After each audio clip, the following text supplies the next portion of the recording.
welcome to the deep dive.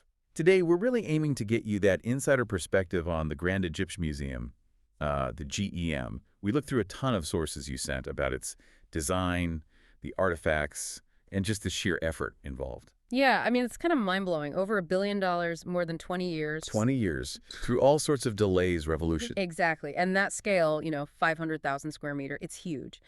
But the real pattern here, the thing people miss, isn't just the size. Okay. It's the geometry. It's designed as this statement of cultural reclamation, linking ancient Egypt directly to you, the modern visitor. Right. Okay, let's dig into that geometry. We know Hennean Ping, the Irish architects, designed it. Yeah. But what's this hidden connection? It's 2 kilometers from the pyramids, right? It is. But here's the secret. The building's north and south walls. They line up perfectly, exactly, with the Great Pyramid of Kufu and the Pyramid of Menor. No way. That's not accidental. Not at all. It's a totally deliberate choice. They used ancient geometry as the kind of backbone for this super modern museum. It's a foundational pattern. Oh, that's incredible. And that sense of scale, that connection, It hits you right away, doesn't it? Oh, yeah. You walk into the Grand Atrium and you're just dwarfed by this 83-ton statue of Ramses II.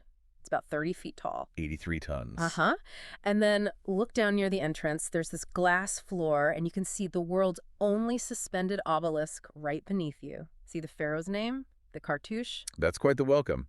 But the main story, the narrative they want you to experience, that really kicks off on the grand staircase, right? Absolutely. It climbs 6 stories, but it's not just stairs. Think of it as a timeline you walk through. Okay. As you go up, you pass 59 major royal statues and artifacts. You see, like, the Thutmosides, the Ramessides. They even put Hatshepsut and Thutmose III near each other. Showing that power struggle visually. Exactly. It's smart curation through placement. Yeah. And then the payoff when you reach the top. The view. I've read about this. It's breathtaking. A perfectly framed, totally unobstructed view of the Giza pyramids. It connects everything inside back to the ancient landscape outside. That full circle moment, it reminds you why it's all there. Right. And really, the whole building, this whole journey, it's sort of preparing you for the main event. The King Tut treasures. The big one. All 5,000 plus artifacts finally together. For the first time since Carter found them in 1922. But it's not just about seeing everything. The curators, Atelier Bruckner, were really clever about how they present it. It gives you an edge in understanding it.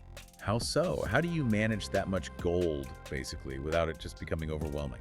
Well, they use 2 different pathways. You can follow a chronological story, Tut's life, death, afterlife.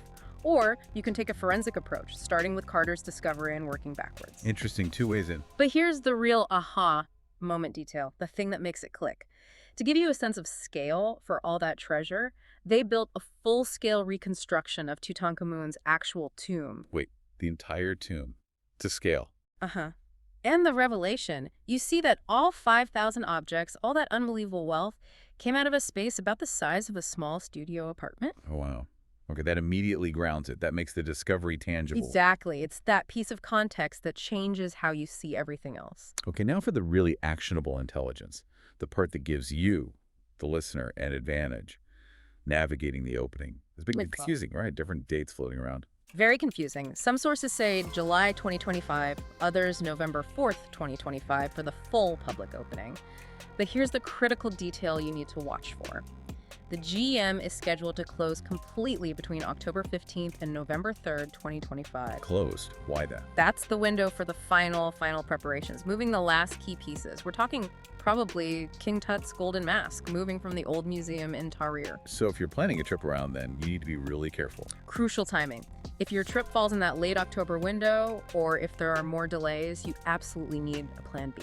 What are the alternatives then? If the GEM is unexpectedly closed? You still have fantastic options. The old Egyptian Museum in Tahrir Square still holds masterpieces. Think the Narmer palette, that tiny famous Khufu statue. Okay.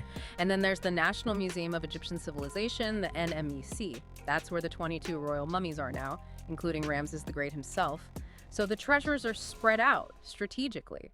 Good to know. So, stepping back, the GEM is clearly more than just a building with stuff in it. Oh, absolutely. It's a massive statement, isn't it, about Egypt's control over its own narrative, its cultural sovereignty. They have this high-tech conservation center.